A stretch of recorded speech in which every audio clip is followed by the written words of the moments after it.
국민의힘은 비상대책위원회 전환을 위한 수순을 마무리하고 있습니다. 오늘 전국위원회를 열고 당헌 개정과 비대위원장 임명 등 필요한 절차를 밟아 나갈 예정입니다. 네, 국회 취재기자가 나가 있습니다. 자세히 들어보죠. 김수강 기자. 네, 국민의힘은 앞서 오전 9시부터 비대위 전환을 위한 전국위원회를 시작했습니다. 당대표 직무대행에게도 비대위원장의 임명권을 부여하는 내용의 당헌 개정안과 비대위원장 인선안이 상정됐는데요. 안건은 최종 정소에 과반이 참여해 과반이 찬성하면 의결되고 방식은 ARS 자동전화 응답으로 진행됩니다. 전국의장인 서병수 의원은 ARS 투표에 앞서 윤석열 정부가 처한 상황이 비상 상황이란 인식하에 집권 여당이 빠른 시간 안에 안정적인 국정 운영을 뒷받침해야 한다며 전국위 개최 배경을 설명했습니다. 그러면서 향후 출범할 비대위는 조속하게 새로운 지도부를 선출하는 것이 핵심 과제가 돼야 할 것이라고 덧붙였는데요. 이어 권성동 원내대표도 당 내부 문제로 더 이상 낭비할 시간이 없다. 당이 안정을 찾을 수 있도록 전국위원 여러분께서 결단을 내려주셔야 한다고 밝혔습니다.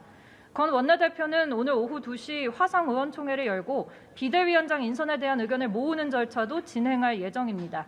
비대위원장엔 오선의 주호영 의원이 내정된 것으로 알려졌는데요.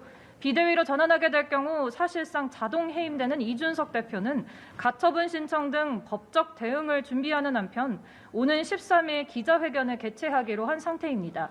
이 대표는 지난달 8일 당원권 6개월 정지란 중징계를 받은 이후 전국을 돌며 장외 정치를 이어가고 있습니다. 네, 이번엔 야당 소식 알아보겠습니다. 당대표 선출을 앞두고 있는 더불어민주당 오늘 후보 3인의 토론회가 열렸네요. 네, 민주당 이재명, 박용진, 강훈식 후보 3명이 오늘 오전 CBS 방송 토론회에서 맞붙었습니다. 당원 개정 내용이 핵심 쟁점이 됐는데요.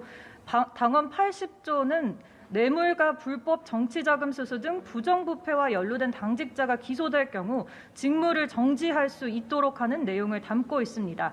이와 관련해 이재명 후보는 검찰 공화국이라 불릴 정도로 검찰권 남용이 있을 수 있는 상태에서 여건이 야당을 탄압할 수 있는 통로가 될 수 있다고 주장하며 당원 개정에 힘을 실었는데요.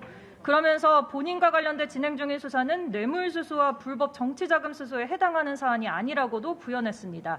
이 후보의 기소 상황을 염두에 둔 방탄 개정이라는 지적에 대한 해명으로 풀이됩니다.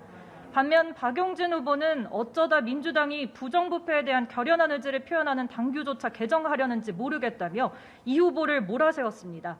강훈식 후보는 시기적으로 부적절하다면서도 당원을 지켜내야 한다는 문제의식 속에서 기소만으로 직무를 정지시키는 건 경계해야 한다는 입장을 내놨습니다.